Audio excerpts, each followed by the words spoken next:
I'll give blood, sweat, and tears to reach my goal. I'm focused now, remain in complete control. I know it's mind over matter, I ain't feeling no pain. Go hard or go home, man, this isn't a game. This is what I live for, the very reason I train. So when they speak about the breaks, they can mention my name, and I can say I'm a ninja. I'm a ninja. I'm a ninja.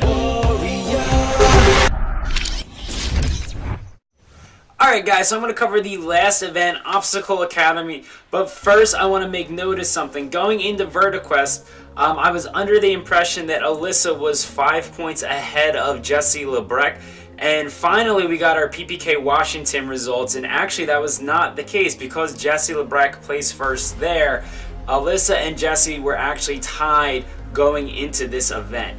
So at VertiQuest, surprisingly, Jessie did not get first. Jessie ended up getting second, and Alyssa ended up getting fifth. So it looked like Jessie was going to run away with the season. Now the first place runner from there was McKinley, and we're going to take a quick look at her run before covering Obstacle Academy. So McKinley had a really strong showing. I mean, you have to when you're in a competition with Lebrecq and Alyssa Beard. So you can see a strong Lachey there, and then quickly through the Devil's Steps, the traverse down. Now the next obstacle is what got Alyssa Beard, this PVC spinning obstacle, and then the jumping spider is what got Lebrecq, but McKinley able to make an awesome catch there and make her way through. She was the only female that was able to do so. Now this is the obstacle where she's going to end up getting DQ'd on. I was a little confused as to the ruling on this, but this was the end of her run, but a very strong showing by McKinley before the finals. So going into the very last event, Jessie is ahead 39 points to Alyssa's 36.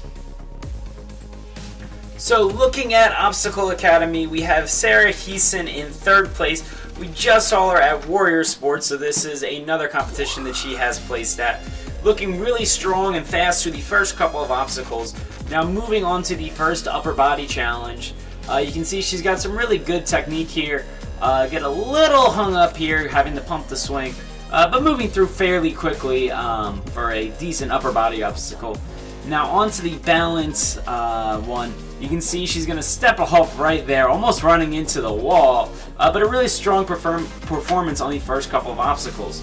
So in second place we have Kayla Kolar, and she is going to be flying through this course. She also had a really fast time through the first couple of obstacles. She got slowed down a little bit on the balance tank, but that's a tough one, especially when it's the smaller PVC one. Now coming over to the teeter tot, making her way up nice and quick over and up the top. Now, a little bit hesitant on that balance, but getting through to the spinning bridge of death. You can see she's a little bit unsure of herself, and just a little bit leaned forward is what's going to cause her to go down. Now finally we have our first place finisher, who was Alyssa Beard. So I don't think anybody expected her to go out there and compete in Minnesota for the very last comp. But remember, her and Lebrecq were pretty much she was just a little bit behind Jessie in the points. So this first place win is actually going to bump her up into first overall for the NNL season. That is a big deal because she's going to get to run last now, and she is going to get the first place prize for the season of $1 grand. Now she does make a mistake there and end up going out earlier than she wanted, but all things considered, it was an awesome run and an awesome season by Alyssa Beard.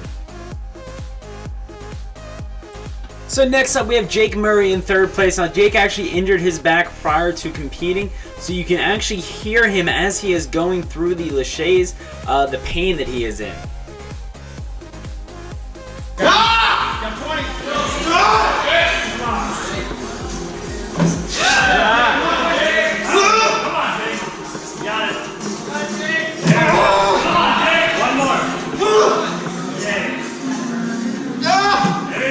So clearly a really difficult fight for Jake Murray just to get through those laches.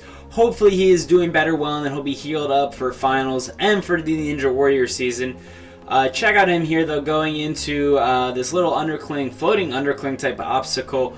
You can see him making his way through at a decent pace, but clearly the injury is definitely going to be giving him a lot of trouble. He's not able to keep those feet on, and once that happens he's going to go down pretty quickly. But that was a really gutsy run. We're going to upload that so you can check out the full run by Jake Murray soon. Next up, we have Mike Salenzi. He got second place overall for the comp. He made quick work of the pegs and the laches. The first half he was really quick through, using a nice little toe hook there. Now this is sped up because I just wanted you to see the full sequence going into this. It was a really tough one. You had to go from those laches into that cargo net and then into this. So just a lot going on in that full sequence. Mike able to do it though. Now he got stuck forever before falling there, and I'll show you where on the first place run. So this is our first place runner. We have Brock Bebout. Anyways, this Brock guy just crushed this course. He was super fast through the first couple of obstacles. Right here is where Mike Salenzi, the second place guy, actually got stuck. He spent maybe a minute or two there trying to figure out how to get up to that. And then pumping the swing here proved super difficult. What you saw is the end of it where Mike ended up pumping out. But Brock able to make it through and to get to that pipe. Really impressive run. Now this obstacle is something really unique, something I've never seen before. It looks like the obstacle floating poles, but it's a variation of that uses the peg maze. Really cool variation, something really unique that we haven't seen. And then Brock finishing up the course with the warp wall. An awesome course and an awesome run at Obstacle Academy. Great stuff for the last comp of the season. So coming at you guys next is going to be a recap of the overall finishers for the season, talking about who gets prize money and where they're going to be running. And then I'm going to be continuing to upload finals videos from last year to get you guys hyped for this finals coming up. And then finally we have to recap the kids competition because we had the kids and preteens compete. We have national champions for each of those divisions. And this weekend at I-Corps we're going to have a teen national champion. So we're going to try to get that up to you guys soon. I'm Chris Wachewski, and as always, peace out my glib globs.